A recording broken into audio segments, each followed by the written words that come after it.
न्याय पाने के लिए 24 साल की लंबी लड़ाई। 24 साल पहले एक लड़की जब वो नाबालिग थी तो अपनी बहन के घर शाहजहांपुर जाती है। उसके बाद वहाँ के पड़ोसी उसके साथ बलात्कार करते हैं। आज 24 साल हो चुके हैं घटना को, तब जाकर एक आरोपी गिरफ्तार हुआ है। क्या है ये पूरी कहानी? हमारे साथ वो पीड़िता खुद मौजूद है जो बताएगी अपनी ज़ुबानी कि कैसे इन 24 सालों में उसने लड़ाई लड़ी और कितना कठिन था ये वक्त। ये कब की घटना है, क्या हुआ था? मैं अपनी बहन के घर रहने के लिए गई थी, पढ़ाई करने के लिए। तो उस वक्त रही होंगी 12 साल की, 11-12 साल की। तो जब हम शाहजहांपुर में रह रहे थे तो दीदी हमारी जब ऑफिस चली जाती थी, वो स्कूल में टीचर थी, तो जब वो चली जाती थी तो 2 लड़के हमारे घर में घुस आते थे। हैं, ये मतलब बहुत बुरी तरीके से उन्होंने हमको दुखी किया, इतना मतलब टॉर्चर किया कि हम बता नहीं सकते। अभी भी सोचते हैं तो रोएं खड़े हो जाते हैं। ठीक है, तो कई बार उन्होंने मेरे संग दुष्कर्म किया, लेकिन मुझे नहीं पता था कि ये क्या मतलब इतनी तकलीफ़ क्यों दे रहे हैं ये लोग, मुझे कुछ पता नहीं था। और हमसे बोले कि अगर तुमने मुंह खोला तो तुम्हारे बहन बहनोई को हम जान से मार देंगे। तो हम चुप रहे, नहीं बता पाए किसी को भी कोई बात। लेकिन दीदी हमारी देखती थी कि पता नहीं क्यों ये गुमसुम रहती है बहुत ज़्यादा। तो जब 6 महीने बाद जब पता चला, जब थोड़ी तबीयत ख़राब हुई, जब डॉक्टर को दिखाया गया मुझे, तो पता चला कि प्रेगनेंसी है मुझे। तो अबॉर्शन की बात हुई कि अबॉर्शन करा देते हैं, अभी बच्ची छोटी है, शादी भी नहीं हुई है। तो जब डॉक्टर को दिखाया तो डॉक्टर ने कहा कि अबॉर्शन नहीं हो सकता है क्योंकि एज बहुत ज़्यादा कम है, इनकी डिलीवरी ही करानी पड़ेगी। तो मजबूरी में फिर करानी पड़ी, मतलब फिर अबॉर्शन नहीं हो पाया मेरा। फिर वो तो जब बहन बहनों ने शिकायत की जाके उनके घर पे कि आपके बच्चे ऐसा करते हैं, तो वो लड़के फिर आए, उन्होंने मेरे बहन बहनोई दोनों को बहुत मारा है। ये दोनों लड़के कौन थे और कहाँ रहते थे? क्या मतलब ये दोनों भाई थे क्या? हाँ, ये दोनों सगे भाई हैं और हमारे घर से रोड के उस तरफ उनका घर था। तो उधर कब्रिस्तान था, वो कब्रिस्तान पे हमेशा बैठे रहते थे। और जैसे मेरे बहन बहनोई निकलते हुए जाते वो देख लेते थे, तो वो मेरे घर में गेट फांद के चले आते थे अंदर। और उसके बाद जो भी सिलसिला चला है काफ़ी टाइम तक चलता रहा है, लेकिन हम घर पे कभी किसी को बता नहीं पाए।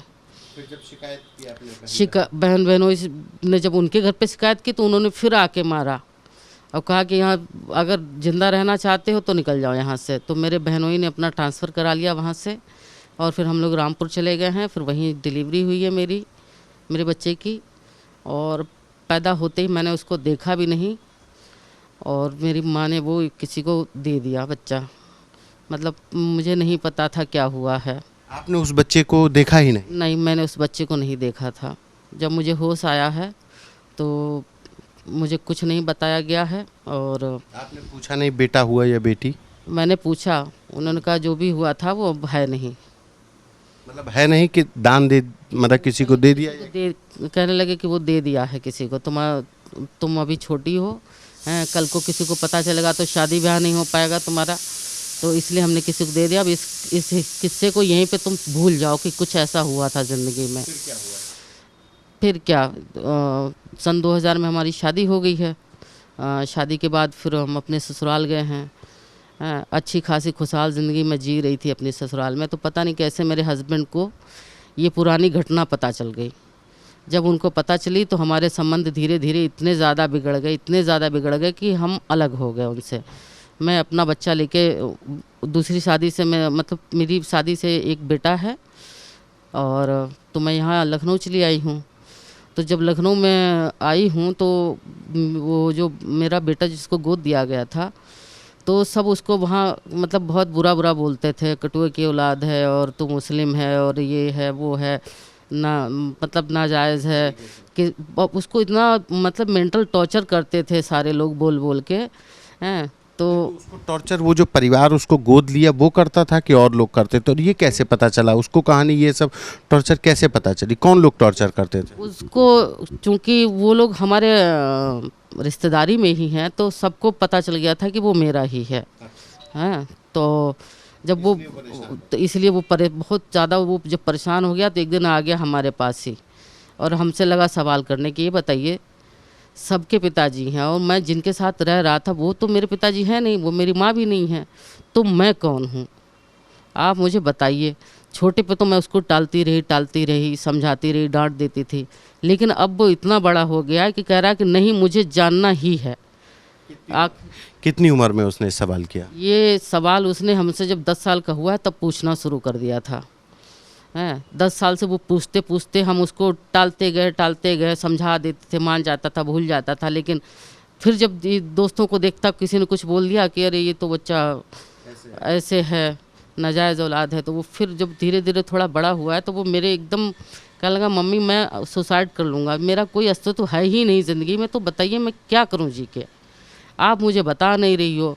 जिनके साथ रहते थे वो दुर्व्यवहार करते हैं कि पता नहीं किसका गंदा खून है तू, तो बताइए मेरी ज़िंदगी कैसे चलेगी, मैं कैसे जीऊँ? बताइए, आप मुझे एक ऑप्शन दे दीजिए। बहुत समझाया, नहीं माना। उसने कहा कि मुझे जानना ही है। तो जब मैंने उसको सारी बात बताई तो उसने कहा कि ठीक है मम्मी, अब आप अकेली नहीं हैं, हम आपके साथ में हैं। और जिसने आपके ने कहा ये बात? हाँ, बेटे ने मेरे ये बात कही हमसे कि मम्मी अब ये लड़ाई हम दोनों लड़ेंगे। आपने इतनी माँ के लिए एक बड़ा मतलब बहुत कठिन वक्त होता है जब अपनी आप बीती और मतलब ये सब बता पाना, और फिर सबसे कठिन वक्त को कि बच्चे को देखा ही नहीं और उसको दूर कर दिया गया, बहुत मुश्किल रहा होगा। बहुत ज़्यादा मुश्किल था। अब मैं वो मोशन अपने इस वक्त बता तो नहीं सकती हूँ। ये समझ लीजिए काटो खून नहीं। जब मुझे पता चला कि मैंने इतनी तकलीफ़ दे के, इतना कुछ झेल के जिस बच्चे को जन्म दिया, मुझे उसकी शक्ल तक देखने को नहीं मिली। और जब वो 10 साल बाद मुझसे मिला, 10 साल बाद मैंने उसको देखा कि वो कितना बड़ा हो गया और वो मेरा ही है। तो अब हम अपनी तकलीफ़ कैसे बयां करें? मतलब शब्द नहीं है मेरे पास बोलने के लिए कि मैं उसको कैसे एक्सप्लेन करूं कि क्या गुजरी हमारे ऊपर, क्या नहीं गुजरी है। उधर हस्बैंड ने छोड़ दिया, इधर हम अकेले पड़ गए, इधर बच्चा हमारे सर आ गया है। गांव से मेरे माँ बाप से सारे संबंध ख़त्म हो गए, मेरे सारे रिश्तेदारों में संबंध ख़त्म हो गए। मतलब ज़िंदगी में बिल्कुल अकेले पड़ गए हैं।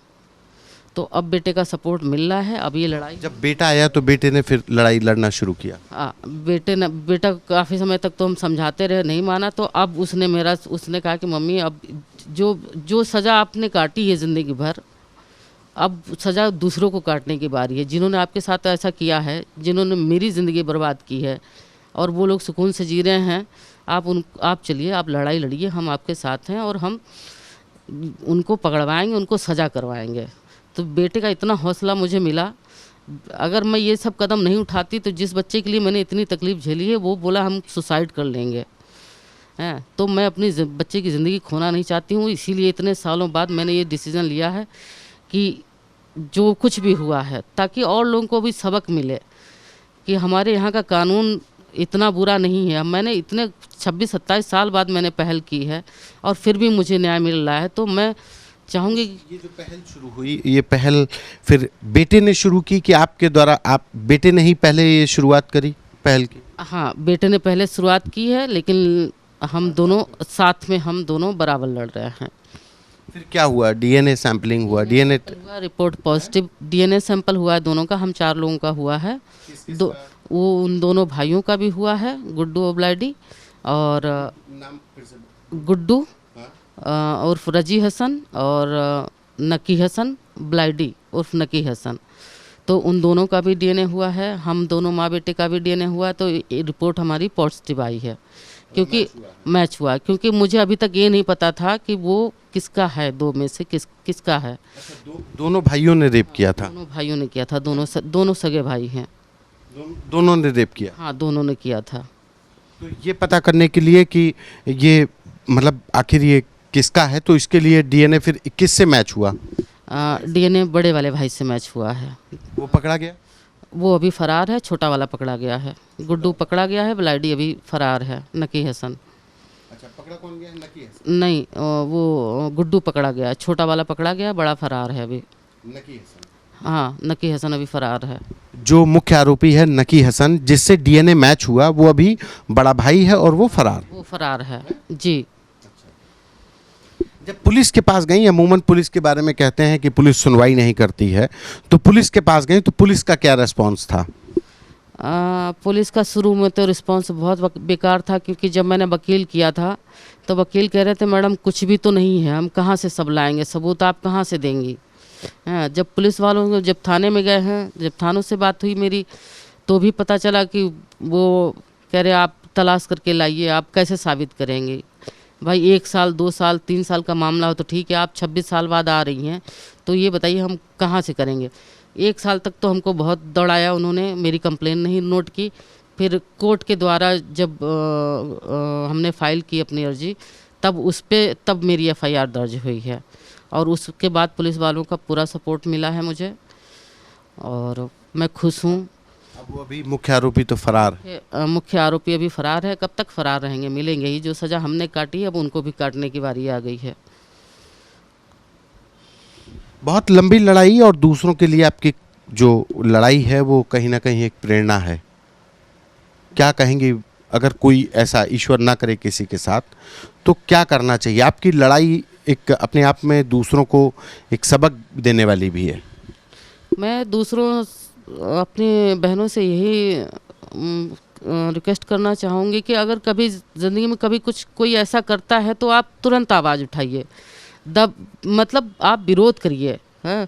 और अगर हो भी जाता है तो आप तत्काल उसकी सूचना दीजिए, अपने परिवार को बताइए, अपने फैमिली मेम्बर को बताइए, आप पुलिस में कंप्लेन करिए, ताकि इस तरीके की घटना जो आज मेरे साथ घट चुकी है, जो ज़िंदगी मैंने जिल्लत भरी जी है, ऐसी ज़िंदगी किसी और की ज़िंदगी में वापस ना आए।